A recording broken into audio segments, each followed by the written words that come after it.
Salam tout le monde, comment vous allez? J'espère que vous allez tous très bien de là où vous regardez la vidéo. On se retrouve pour un nouveau débrief. Je vais vous parler un peu de la journée d'hier avec bien entendu le match Sénégal-Côte d'Ivoire.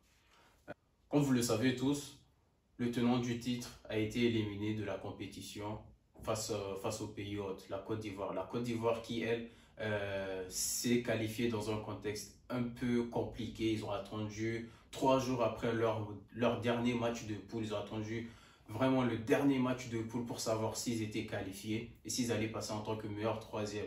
Il y a eu beaucoup de choses qui ont changé ces derniers jours. Ils ont changé le coach et il y a sûrement beaucoup de choses qui ont bougé, pas mal de choses qui ont bougé à l'interne depuis le dernier match contre la Guinée équatoriale. C'est une équipe qui n'avait rien à perdre, la Côte d'Ivoire. Ils sont venus, ils ont fait leur jeu, ils ont fait ce qu'il fallait faire pour redorer leur image auprès du peuple ivoirien et ils l'ont fait, et chapeau, vraiment félicitations à eux. En ce qui concerne le match, c'est le Sénégal qui fait plutôt une bonne entame de match. Ils mettent un but dès la 3e minute sur un beau centre de Sadio Mané qui profite du manque de concentration de Serge Aurier, si je peux le dire. Si je peux me le permettre, je pense que Aliou Cissé a perdu une bataille qui était au milieu de terrain, une bataille tactique. Le milieu de terrain était vraiment la force du Sénégal pendant les phases de poule. Et hier, son milieu de terrain s'est fait vraiment aspirer.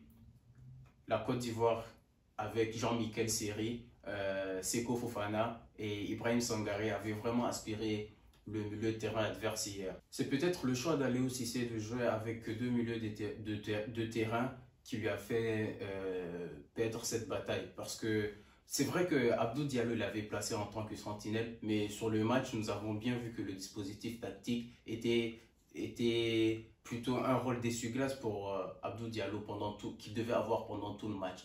Sur les phases défensives, rester sur la ligne des défenseurs centraux avec Niakate et Kalidou Koulibaly, et sur les phases offensives, porter un peu plus le ballon et se mettre en position d'un vrai sentinelle en fait.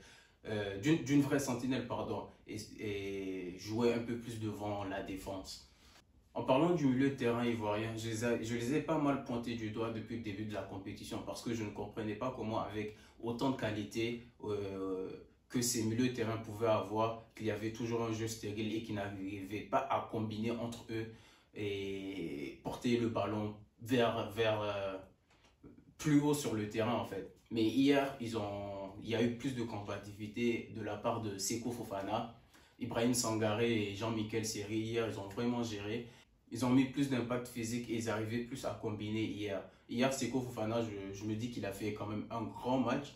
Et Jean-Michel Seri aussi. Jean-Michel Seri, je me dis que c'est peut-être parce que Aliou Cissé jouait. Le fait que Aliou Cissé jouait juste avec deux milieux de terrain, à savoir Pape Matar Sarr et Lamine Camara, en fait, ça a laissé plus de liberté pour Jean-Michel Seri qui pouvait se pavaner sur tout le terrain, distribuer des ballons comme il voulait. Parce que, en fait, le fait de jouer avec deux milieux de terrain contre trois en face faisait en sorte que Lamine Camara et Pape Matar Sarr étaient plus focalisés sur Seko Fofana et Ibrahim Sangaré. Du coup, Jean-Michel Seri avait plus de liberté et il distribuait les ballons comme il voulait. Je me dis qu'il a vraiment fait un bon match et je salue Emers Faye qui a eu l'audace de laisser Franck Kessié sur le banc pour faire jouer Jean-Michel Seri. Franck Kessié qui était un cadre et qui a plutôt fait une bonne rentrée après. Nous allons en reparler. C'est là où en fait je me dis que Aliou Cissé a failli tactiquement hier parce que je me dis qu'il devait faire rentrer Idrissa Gana Gueye plus tôt dans le match, voire dès la deuxième mi-temps, voire dès le début de la deuxième mi-temps. Parce qu'en fait, dès la première mi-temps, on voyait que Lamine Camara et Pape Matar Sarr n'y arrivaient pas en fait. La Côte d'Ivoire, petit à petit, ils ont posé leur jeu, ils sont montés en puissance tout au fil du match. Jusqu'à la deuxième mi-temps, la Côte d'Ivoire avait vraiment... Je pense que la Côte d'Ivoire a vraiment gagné la deuxième mi-temps parce que Emers Faye a fait de bons changements, contrairement à Aliou Cissé. Après, je peux me tromper, hein, je donne que mon avis. Mais contrairement à Aliou Cissé, Je pense que Emers Faé a fait de bons changements. Il n'a pas seulement fait le bon choix de faire entrer les bons joueurs, mais il les a fait rentrer au bon moment en fait. On a Adingra et Nicolas Pepe qui ont fait une bonne entrée, et notamment Franck Kessié qui après met le penalty pour égaliser à la 87e minute, et aussi le dernier penalty qui qualifie la Côte d'Ivoire pour les quarts de finale. J'aimerais quand même saluer le travail de Emers Faé, je ne sais pas si je le prononce bien, mais bon bref, je me dis que ça n'a pas du tout été très facile pour lui de prendre un groupe comme ça en plein cours de la compétition. Mais après, je me dis que c'était, je pense, le meilleur choix que la Fédération ivoirienne de football pouvait faire.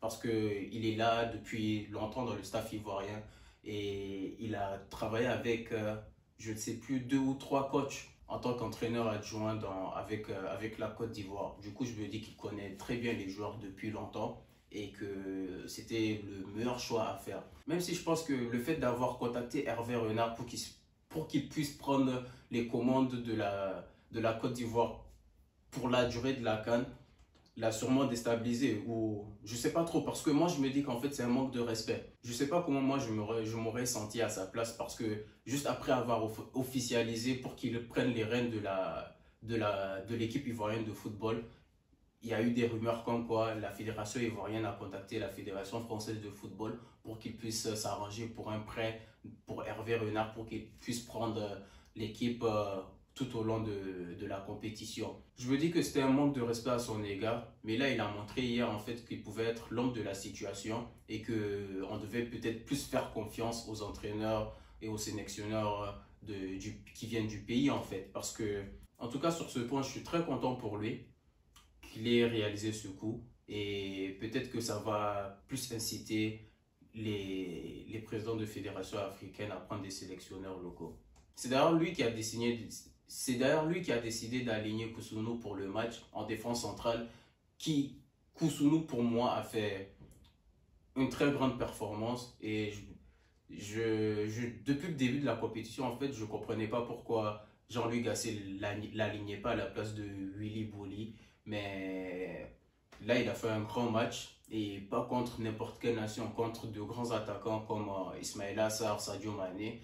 Ça ne peut être que bon pour lui pour la suite de la compétition, et j'espère qu'il sera aligné, qu'il fera une très grande compétition par la suite. Mais ce n'était pas le cas de Mané, qui pour moi, Sadio Mané qui fait un match très moyen, qui manque à l'image de toute l'attaque sénégalaise aussi, qui ont manqué beaucoup de justesse dans la finition en deuxième mi-temps.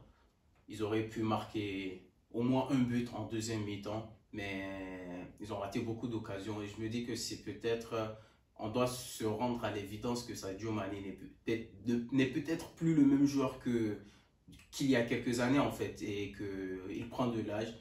Je sais plus il a quel âge, il doit avoir 33 ou 34 ans je pense, et on doit se rendre à l'évidence que Sadio Mané n'est plus le même joueur qu'il y a quelques années. Il perd en vitesse et en efficacité.